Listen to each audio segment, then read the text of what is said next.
If I distill the lessons learned from the hundreds and hundreds of schools that I visited, from that to a single sentence, not just one right way to do this work. The thing I love about independent schools is they are independent to fashion their own mission, to design their own approach, to create their own culture.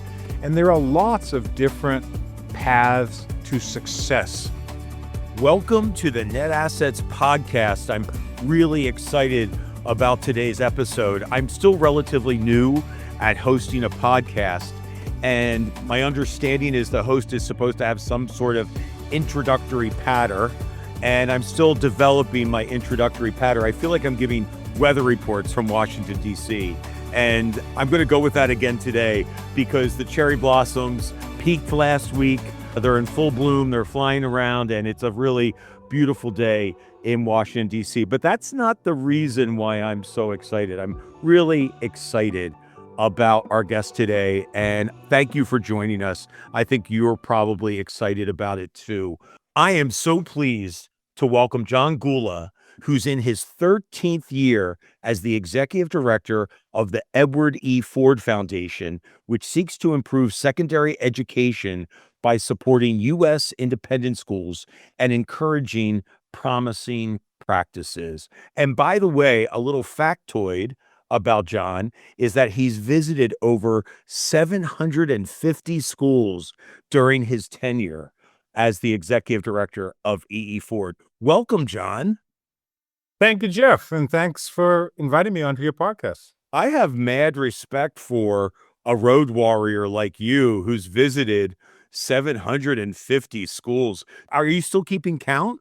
Yeah, at the end of each year, I try to ensure my approximate count is accurate, and I'll do that this summer. Wow, that's impressive.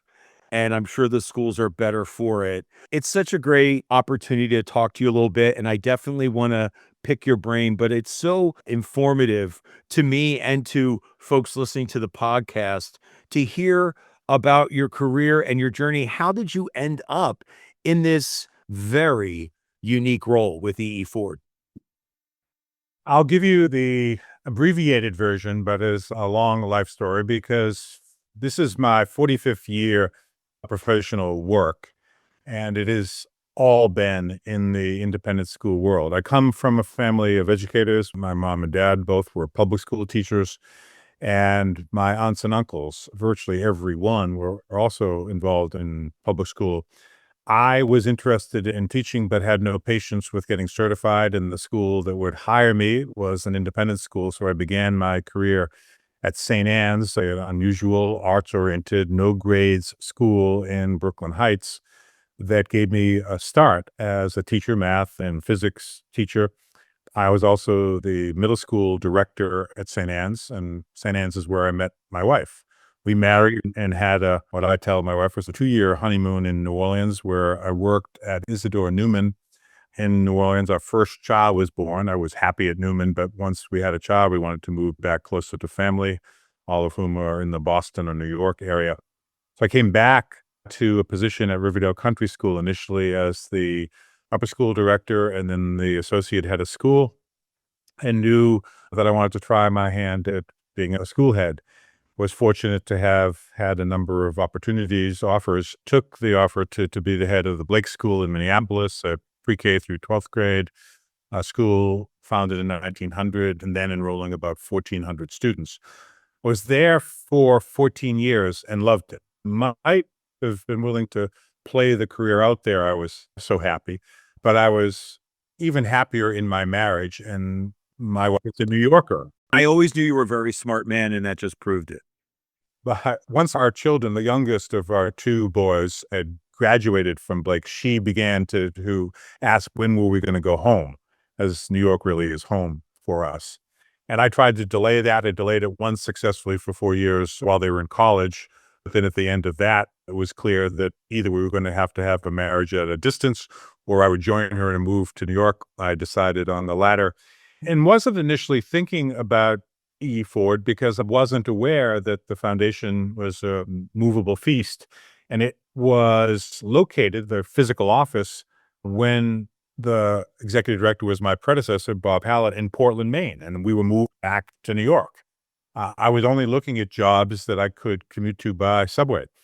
So I actually looked at a couple of school head positions, but they were replicating too much of what I'd done at Blake and the other schools. And then I got a call from Earl Ball, who was consulting with the foundation, trying to find an executive director, and was really intrigued. And the more I thought about it, the more I liked it, and applied, was appointed to the position, and have not looked back. Has been a job that has kept me involved with the world that I really love, and in a very different way.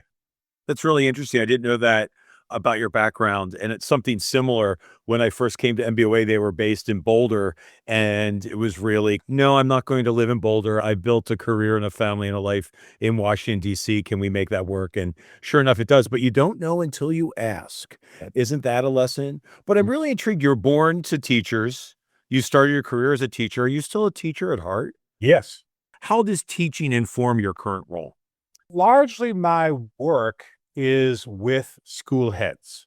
And while the foundation has certain parameters for eligibility, that is, we make grants to independent schools that are located within the US, they must have a 9th through 12th grade division.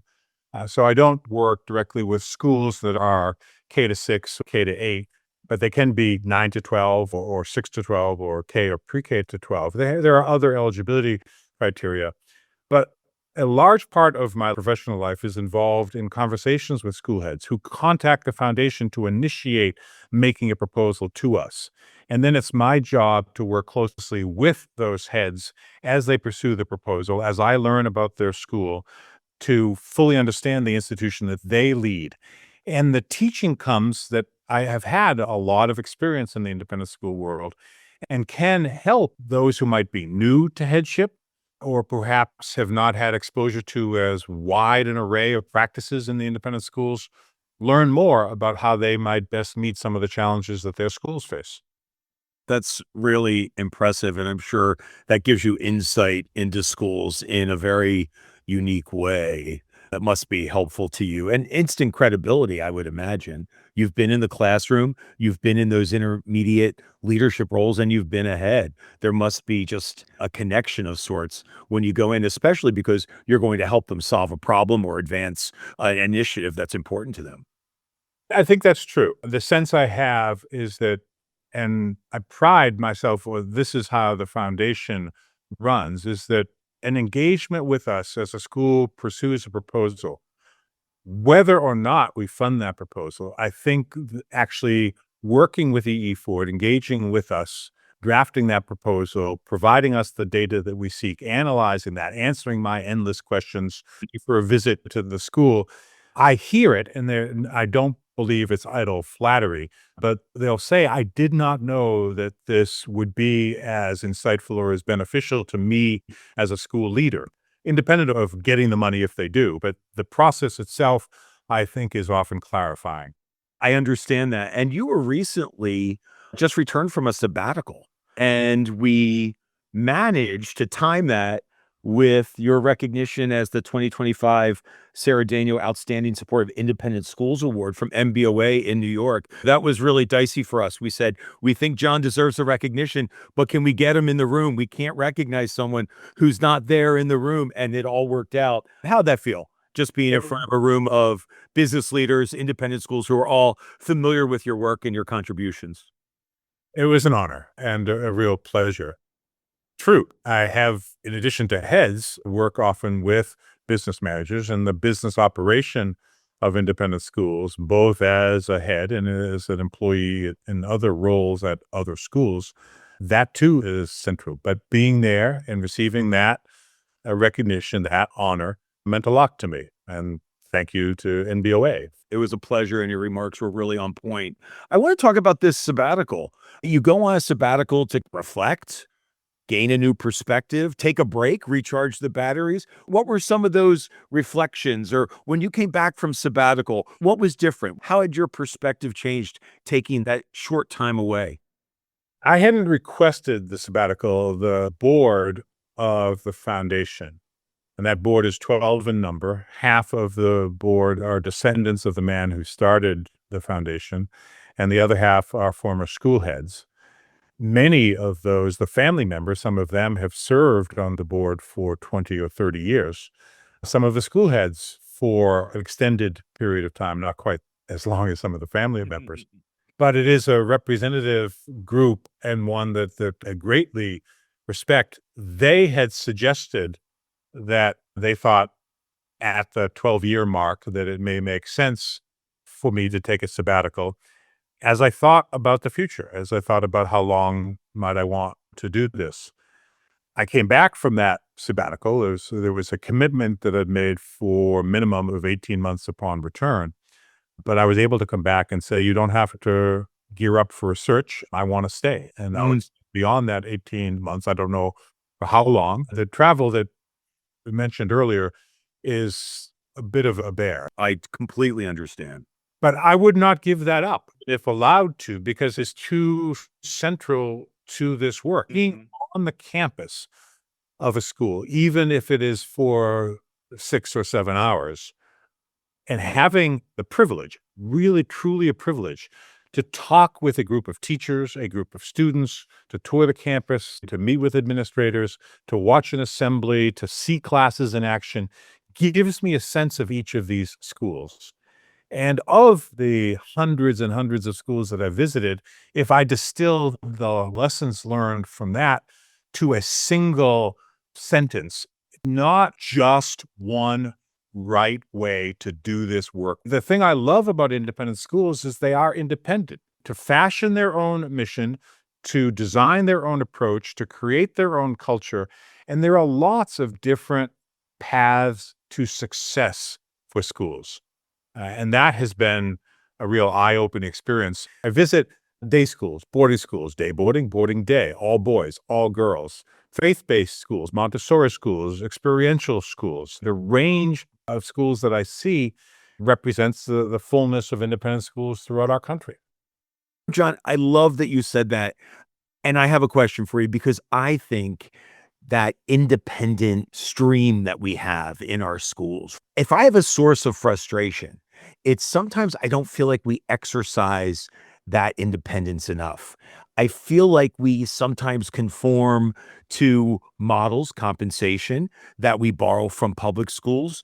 I feel like sometimes we benchmark our way into kind of a status quo or a homogeneity that may or may not be right for your school or necessary for your school. So I'll pose the question to you. Do we exercise our independence enough? No, is my quick answer. I agree with you that I think particularly in highly competitive urban markets, there is a real need for independent schools to differentiate themselves.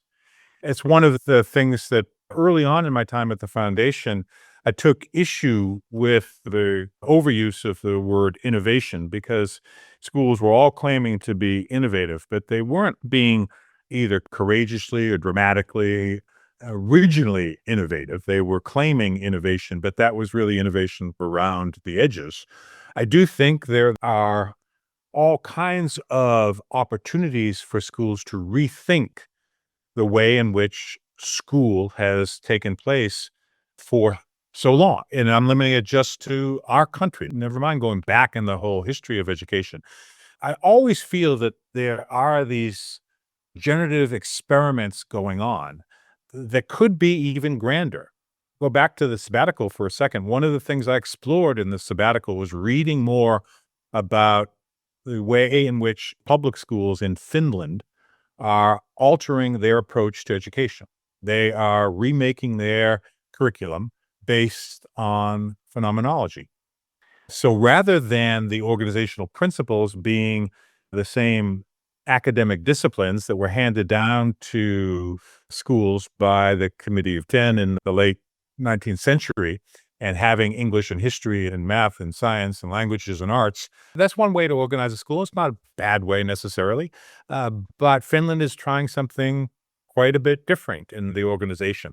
And when I first came to know about that, it spurred in me an interest in organizing schools around epistemology, not phenomenology.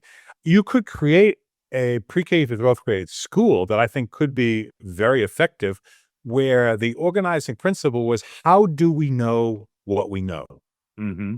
And you would do that differently at the early childhood level than you would at middle school, than you would at upper school.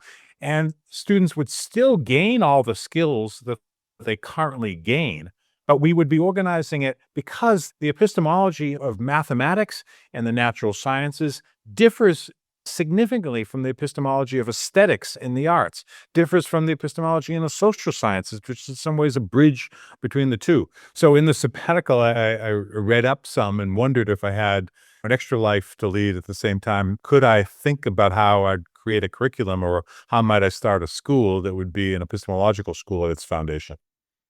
It's really interesting. I'm hearing you, and it feels like you came back from your sabbatical with a clarity of purpose, with just really knowing that I think of teaching as a vocation.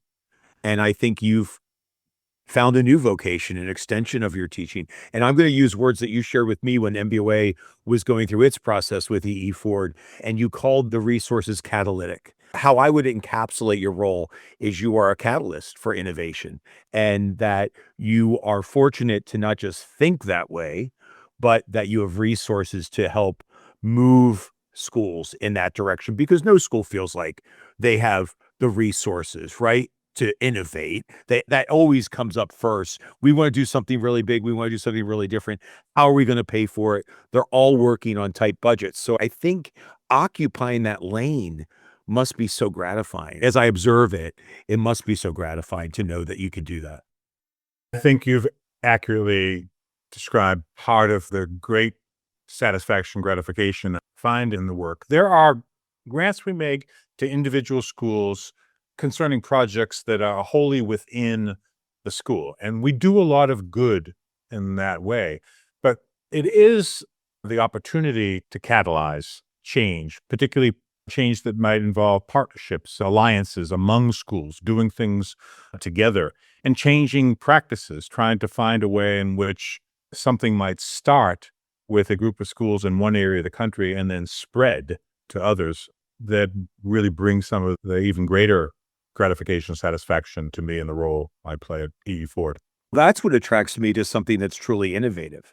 Is it replicable? Yeah. Can other schools learn from it, adapt it? Is it portable? When I look at innovation, and if it has that type of impact, that's really exciting to me.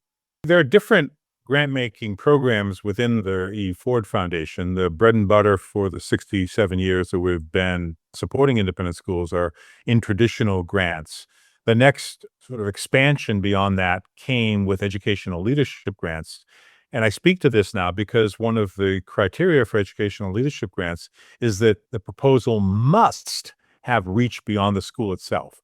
We will not fund an educational leadership grant if we're not convinced that in doing so, there'll be beneficiaries beyond that school's community itself. And there are, as you suggest, lots of ways in which that can happen. It can happen through replication. The school might be conducting experiments and then they're promulgating the results of those experiments. A school might do something and then commit to writing about it, presenting about it in other schools that might be interested in trying to copy some of the ideas. And this, on some level, is close to the heart of one of the things I love most about independent schools. There is a willingness to share good ideas. If you, Jeff Shields, were Uber and I were Lyft, we would never share our Right. But if you're school X in Chicago and I'm school Y in Boston, and you call me and say, hey, I hear you're doing this, could you put me in touch with the people there, or do you know enough about it that we could talk about it? Because I'd be interested in pursuing that. I'm flattered that you're asking me, and I want to spread it because I believe in turn, if I were making the call to you, you'd do the same. 100%. Schools are these nodes of excellence, and we're willing, as this whole network of schools nationwide, to share best practices to make each other stronger.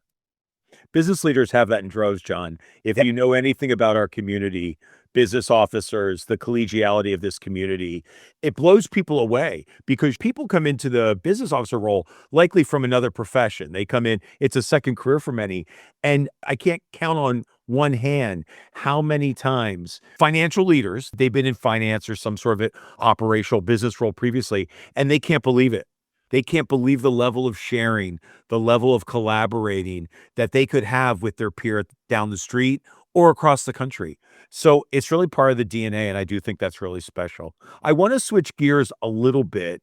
And the first time I heard you speak, you talked about three buckets. Is that the model? It seems inelegant for someone of your stature, but is that accurate? Three buckets? It was a metaphor, a heuristic, if you will, that I began to use to help both business managers, but often school leaders and those with a stake in independent schools to understand that there are a range of schools with regard to the urgency of their own need to change or to innovate or to grow.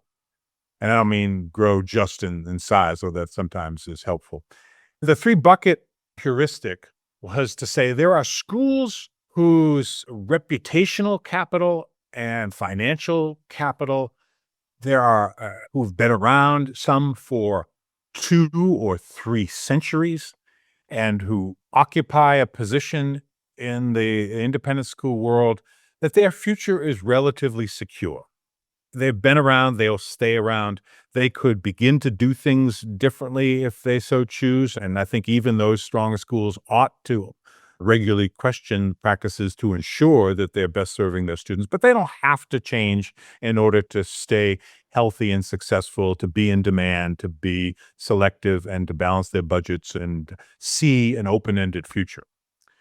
That was bucket number one.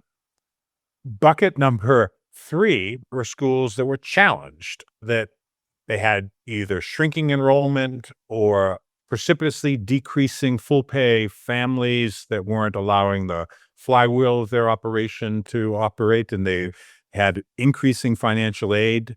They even perhaps have been engaging in the merit award practice as a tool for enrollment management that worries me greatly. But they were in that role in trying to stay solvent and afloat, but they weren't changing any practices because they thought the challenges were temporary. We've had bad times before. This is a bad time. And if we just hunker down and outwait it, things will get better in the future. And I thought they were mistaken. And I thought that they should begin to lift their gaze, see that because schools do not and really should not live forever unless they can draw a market, unless they respond in some way and do have a path to sustainability. So that was bucket C. And bucket B were the otherwise occupants of bucket C, but they were acting on things. They were trying to change. They recognized the threat, the urgency of the threat, and were keenly endeavoring to create a path to sustainability. Schools are hardy in the sense that they don't easily fail. And oftentimes the financial argument for schools is one that they should close, but there's emotion involved. And there are people who love the schools, and those in the leadership often want to preserve them for the sake of the students, for the sake of the employees. But nature doesn't teach us that there aren't entities that live forever. There's evolution, and that evolution is necessary to survive. The greatest level of creative thinking, innovation, I found were coming from, and this is part of the reason for the heuristic, in those bucket B schools, because they were innovating and changing and experimenting by necessity. Mhm. That they knew that was the only way in which they might ultimately find a sustainable, long-term, open path in front of them. This is a really great question. In bucket one, those schools that are on such solid footing, are they complacent? Do you still see those schools innovating, or is that not a factor? That's really interesting Yeah. to me, your perspective. I wouldn't lump all of the first bucket schools into a group of complacent schools. I do think that a significant number of those really off insulated, financially secure, reputationally secure schools have an obstacle to overcome that is related to their governance. When change is being proposed at an otherwise successful school, successful on all metrics, we've got long waiting lists at every grade. Our annual fund is through the roof. The families are all happy. The kids are all happy with their post-secondary school placement. And you're proposing that we change the school in this dramatic way? Why? We are succeeding. Why should we change? And that argument is more difficult to make in those bucket one schools. I can give you one sort of prime example. One of the engines of great creativity and research in the independent school world comes from one of the most central at the heart bucket one schools, Phillips and they have the Tang Institute. Things that are happening at the Tang Institute are among the most creative approaches to solving problems in independent schools. So not all really deeply bucket one schools fail to innovate. But yes, I did see patterns as I began at the foundation with a certain level of complacency in a number of bucket one schools. And that's not unreasonable with schools that are wildly successful over a period of time. So there's no criticism there, but it is a harder case to make for change. It's a harder case to make to do different because success in a lot of people's minds breeds success. True. But I wish some of those schools would compete with each other because they even do that, not with yet more lavish investment in facilities. I think they wrongly believe that the next Zan Performing Arts Center or athletic complex, and I don't know, you need to have facilities that will be worthy of the tuition that some of the schools charge, particularly in boarding schools. So I'm not poo-pooing that entirely. Curb appeal is not irrelevant to schools in a competitive market. But I wish that the more of that investment were in the professional development of faculty or some other investigation of practices that might continue to serve students in a world that is rapidly changing. Just one data point that I did mention when speaking with your membership on the Sunday before I received the award. I'm doing this from memory. I don't have the exact figures, but the Pew Research Group showing families and students particularly who, as recently as I think a decade ago, 70% would say that college university was very important. 5 years later, that had dropped to perhaps 50 or so, and now it's in the 30%. I don't know how to make peace with presentism. That is the fact we always think things will continue as they are. And we often simultaneously forecast dramatic change in the near future. And that's been said before. I do think, though, we're at a precipice because of a number of different things, technology being but one of those, as well as population decline and other such things that do make me think the 20 years from now, the independent school landscape won't look as similar as it did 20 years ago to today. John, I remember when I heard you for the first time, you were the first person of any note that I can recall who put out the concept that schools may not be intended to exist in perpetuity. And I thought, wow, someone's really saying that. And I think you've really made an interesting case around why, because of just the way communities change, the world changes, and schools that were founded in one period of time may not successfully adapt to a new period of time. And the market does sometimes indicate that. The well-respected former executive director of the California Association of Independent Schools, Jim McManus, had a piece about the graveyard of independent schools. Jim did a little interesting project, one of those compendia of independent schools. I don't know if it was Bunting and Lyons or Porter Sargent, but found one of those back when we had a hard copy compendia of listing all independent schools in the country.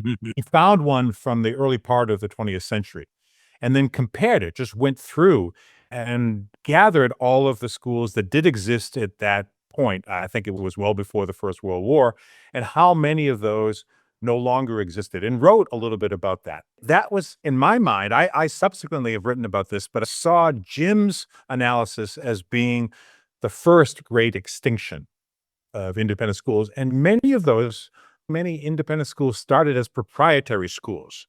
And it turns out that the children of those who found a school don't often want to go into the family business.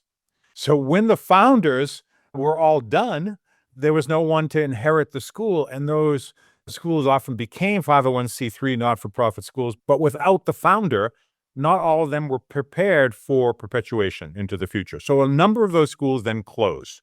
So that's the first extinction. Second big extinction of independent schools comes in the tumultuous time of the 60s and early 70s, where there was both a huge merger of single gender institutions because wrongly schools thought at the time that if they didn't become coeducational, no market would exist and they'd be condemning these places they love to the dust heap of history. They were wrong. More girls' schools stayed girls' schools. In my opinion, too many boys' schools became coeducational. I wish there were more all-boys schools, because I think there is a role for both single-gender schools as well as coeducational schools. But that period, mid-60s, mid-70s, second extinction. We're in the early stages of third extinction, but schools do cling tenaciously to life. And then it's really what in the end closes a school. It's when they no longer can pay faculty. They are insolvent. And there are plenty of schools that I do think those numbers have been accelerating and probably will continue to accelerate. I wish those schools, again, I put some of this on governance.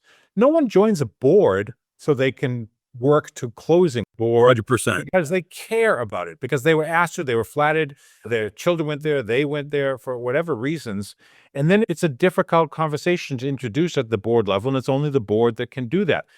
And there are times in which boards need to make that courageous decision, because the best time for schools to either merge or close is when they still have some resources and they can chart a runway of several years. I really agree. And that's always the most difficult part of getting boards and really even heads of school or school leadership. Who wants to vote themselves out of a job or out of a career, especially one they love and students they love? We have to close. I have been an irresponsible timekeeper because I enjoy speaking with you so much, but I do want to close with what's the future of independent education in the US, which you work with most closely. If you could look in your crystal ball, how would you summarize what the future looks like to you? It's always risky trying to look into the crystal ball. But I would say at this moment, middle of April, tax day, as we're recording this, 2025, I think the role for independent schools is as necessary and as urgent as it's ever been. One of the primal motivations for my continued work over my entire career in independent schools is I want that independent voice. I want schools that are free to determine who they're going to admit to the schools, who they're going to hire, what they're going to teach, and how they're going to teach. Those are four freedoms articulated by Justice Felix Frankfurter in the case Sweeney versus State of New Hampshire back in 1957, as essential then in the middle of the McCarthy scare as they are today. Independent schools can be a beacon for that freedom of teaching, not being afraid of ideas, not having that control come from the government, as long as there is a market of those who are willing to pay the tuition or schools that have the resources to provide aid for those that cannot.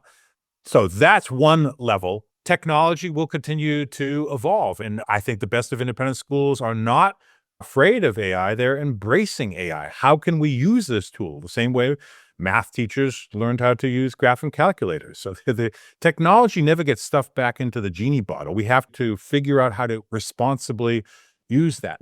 And independent schools have long shown that they can be more nimble. But those are three things for the future. No, I appreciate that. And I appreciate you and your time so much. Great conversation. I hope it's not our last. Everyone, thank you for joining the Net Assets podcast with our guest, John Gulla of the E.E. Ford Foundation. Join us each month as we continue our conversation with business leaders and key voices who are shaping independent school business, finance, and operations. Be sure to subscribe to our podcast on Apple, Spotify, or wherever you listen to your favorite podcasts. For more information on MBOA, visit us online at mboa.org. I'm Jeff Shields, MBOA President and CEO and your Net Assets podcast host. Tune in next time.